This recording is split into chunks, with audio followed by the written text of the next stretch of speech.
Otomobilin tasarımı çoğu zaman satın alma kararlarını önemli şekilde etkiliyor. Durum böyle olunca üreticiler de etkileyici araçları ortaya çıkarmak için büyük bir yarışa giriyor.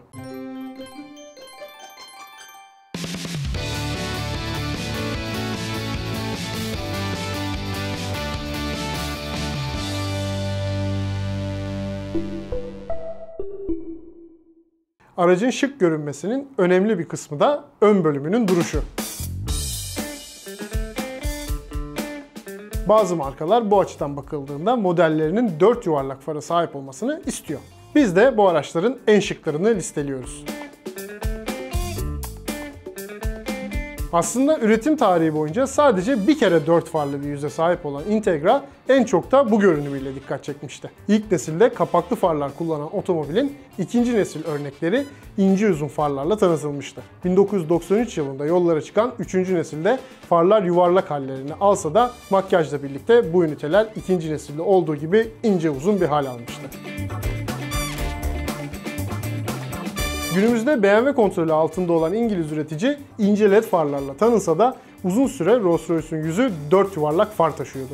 60'lı yıllarda ortaya çıkan bu far tasarımı 2002 yılına kadar ön bölümde yer buldu. 2003 yılından itibaren BMW'nin kontrolünde ortaya çıkan yeni nesil Phantom bu geleneğin rafa kaldırılmasına neden olmuştu.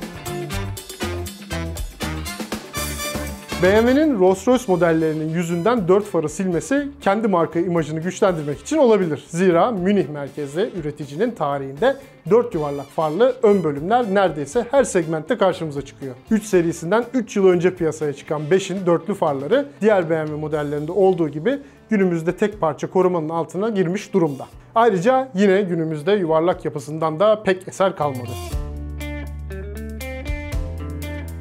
İlk nesil örnekleri kapaklı fara sahip olan ve Mitsubishi GTO olarak da bilinen otomobil, makyajlanmış gibi bir hali olan ikinci nesil modellerinde dörtlü yuvarlak far tasarımını benimsemişti. Uzaktan bakıldığında kapaklı farları korunup bu parçaların ön bölümünde delikler açılmış gibi duran modelin genel görünümü ise her zaman sportif olmuştu.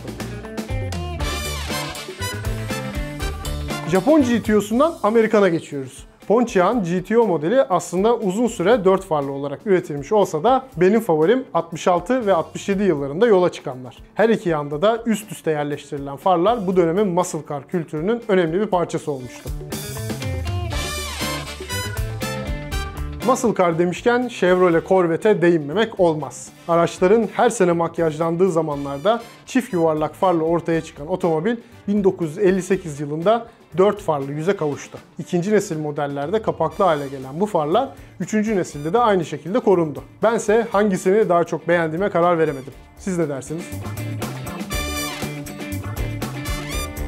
80'li yılların ikonlarından olan Testarossa aslında ilk bakışta kapaklı farlarıyla akılda kalan bir model. Bununla birlikte bu kapakların açılması saklanan 4 yuvarlak farın görülebilmesiyle sonuçlanıyor. Ve bu araç da bu şekilde listemize dahil oluyor.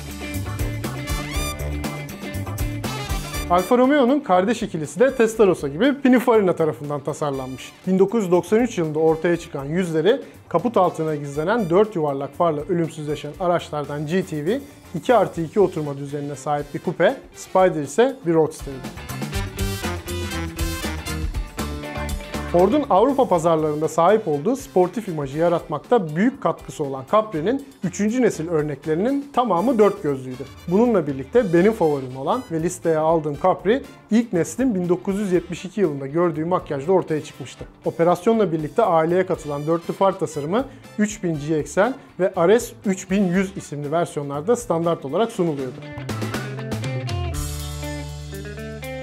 70'li yılların Avrupalı kupelerinden bahsetmişken Manta'yı atlamak olmaz. Opel'in sportif modeli ilk neslinde sunduğu 4 yuvarlak farla zamanının tarzını yansıtıyordu. İkinci nesilde dörtgen farlar gelmiş olsa da Manta 400 gibi özel versiyonlarda bu far tasarımı geri dönmüştü. Bir Petronas'ta bilgin olsun daha sonuna geldik. Tabii ki geçmişte de günümüzde de bu listeye dahil edilebilecek birçok otomobil var. Peki listeyi siz yapsaydınız hangi otomobilleri eklemek isterdiniz? Cevaplarınızı yorumlara yazabilirsiniz. Her zaman olduğu gibi kanalımıza abone olmayı ve bizi sosyal medya hesaplarımızdan takip etmeyi unutmayın. Hepinize iyi sürüşler.